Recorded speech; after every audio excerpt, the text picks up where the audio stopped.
Hey, what's up? You're listening to the World Cup Song 2010 Competition podcast, brought to you by the brilliant Singularis Media Group and associate sponsors, Smart Stadia. This is me, Bertie, and you can check out the competition online at worldcupsong.com. In this show, we celebrate some of the teams that didn't quite make it to the World Cup finals. I'll be talking later on to the fantastic CHICO. Billy will be presenting you with his brilliant bets, and later in the show we'll be talking to JOLANTA. She's on the ground there in Johannesburg talking to us live later in the show. Well, welcome to World Cup Song 2010. This is the first podcast. This is me, Bertie, and I'd like you all to welcome my sidekick here at World Cup Song headquarters. Would you please welcome Billy? Billy, welcome to World Cup Song. Thank you ever so much. Great to be here, Bert. How are you? I'm pretty good. Very excited about the competition and how it's all set out. We're not at the World Cup yet, but 270 entries as we record this podcast. Our very first one going out, and just thought I'd explain now why you're here. You're the expert. You're the football man, aren't you? I am indeed. And I'm hoping, because it's always nice to make a little bit of money, you've got some hot tips for us on what little bets we can put on the World Cup and maybe pay for all those beers and barbecues that we're going to be having during the World Cup. I think throughout this short series of podcasts, we'll have some interesting insights into the betting world of the World Cup. Excellent. Well, now, as we should say, a disclaimer to that is that obviously any bets that you place based on anything that we say on these podcasts is totally your responsibility.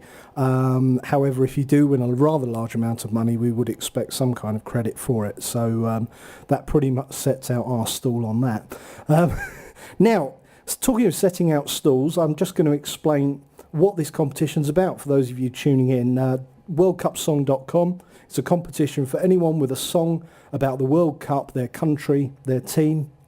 And it's just for a bit of fun. That's the reason the competition was set up. Yep, we've got a prize there for the person with the most views on YouTube by the time the ball's kicked off for the World Cup final. But it is about having some fun. It's about celebrating the World Cup. We want to join all of you in your celebrations around the world as your teams progress through the competition. And we're going to have some other prize categories as well. We've been looking at all the songs and some fantastic songs, great videos, and some genuinely brilliant characters out there that have put a lot of effort into celebrating this World Cup, and that's really what it's all about. And during the podcast, we're going to have some regular features, and we're going to have interviews with some of the people that have entered songs. Some of them are famous, some of them infamous, and some of them are just ordinary people like you and me. We're going to do a charity spot in each one because I know a lot of you are raising money for fantastic charities, and of course we have our World Cup Song answer phone.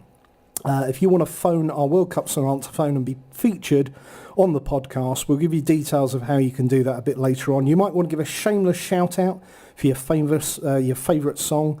Now, goal celebrations, I'm going to let Billy explain that in a little while. If you've got some World Cup stories, some jokes about the World Cup, then you can tell us what you think about the competition. And what we'll be doing also later on is if you've got a venue that's hosting some World Cup events and you're putting on the World Cup, then you can do a shout out on the answer phone and we'll big up your venue for you. On the celebrations, Billy, what's that all about? Right, okay. If we can all remember a time when we've seen a fabulous goal, and as an 8-year-old we've ran around the living room shaking our hands in the air, we've been in a pub and a beer's gone flying, I think that's what we're looking for. We're looking for something captured, perhaps on a video phone, perhaps just recording it, and we want to hear the cheers and the euphoria that goes for when your team scores a goal. Now, if you're a bit drunk or you haven't been able to capture that celebration, why not reenact it and record it? Run round your garden and run up and down the street. Please keep your clothes on and send it through to us. We'd love to see it, and even get some of it on the website, perhaps. So that's goal celebrations right here on the World Cup Song competition.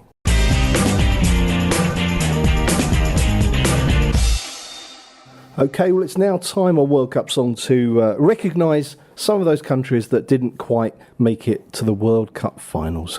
Can I hear an R? Now, there's two particular nations that we're going to focus on here, and I have to say at this point that myself and Billy, we're both from Great Britain, from England, but we're totally impartial as far as this competition. Come on, England! Stop it! Stop it. There are a lot of English entries, so we will have to focus on a lot of English entries because they are dominating the competition. But as far as we're concerned, we are impartial. And to prove that, Come on, England. what we're going to do now is we're going to focus on two of the teams that didn't quite make it to the World Cup. And that is the Irish, to be sure, and, of course, the Scottish. They've taken the time to enter the competition, even though they're not actually going to the World Cup. We're going to listen to the first one of those songs right now. Have a little listen.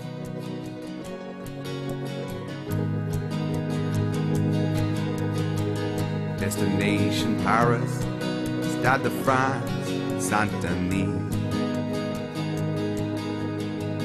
Trapattoni's army, oh, the place was a sea of green. A fluky goal in Croker left us 1-0 down. There we were in Paris, oh, the boys were back in town. Thierry, what's the story?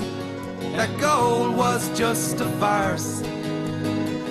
All we wanted was a replay, so we'd sort it on the park. You said you didn't mean it, but our fate was in your hands. Should have given us a replay, cause you owed it to the fans. So that was Thierry, What's the Story? That's by Richie Maguire and Mick Brady. And they're obviously disappointed not to be there. This is obviously about the handball incident. And I've got to ask you, Billy, I mean, you're an expert on football. I just don't understand. Why do we not just have like this fourth referee that can look at the footage and go, yep, you handled the ball, off you get. Go on, get out of here. Nobody wants to see that sort of thing. In the new Europa Cup, we do have two new officials, one at each end by the goal.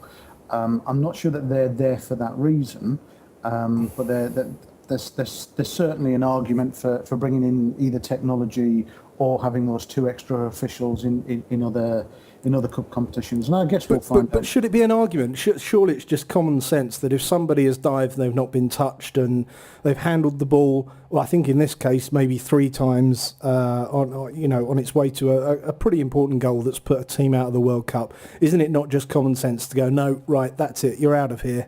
Nobody wants to see that, do they really? Well, see, the problem we have is Thierry Henry thought he was playing basketball in the garden, and that was his problem. He didn't handball it; he caught it and juggled it, and then it went in off his knee. In terms of the technology side of things, personally, I think it is a no-brainer. I think you do it. They do it in rugby, and it maybe delays the game for a minute. Yeah. I mean, we don't want to get to the stage with American football where a 90-minute game takes, 7 hours and it's an afternoon out. But that isn't what would happen, is it? We see it on the TV, immediately replayed, and, we're all there going, like, the ball was across the line. No, it wasn't across the line. Make a decision. It's ridiculous, really, isn't it? 2010, and we still can't use this technology to our advantage. Yeah, I totally agree. I mean, I'm for the technology side of things.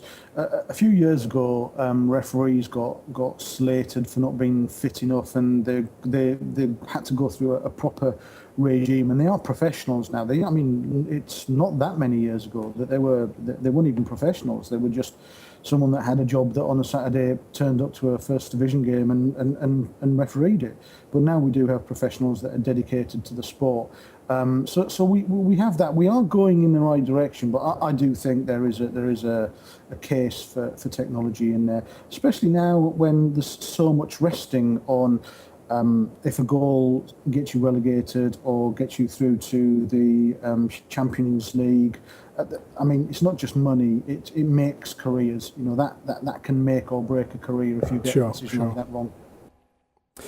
Now, I have to say, Thierry, What's the Story?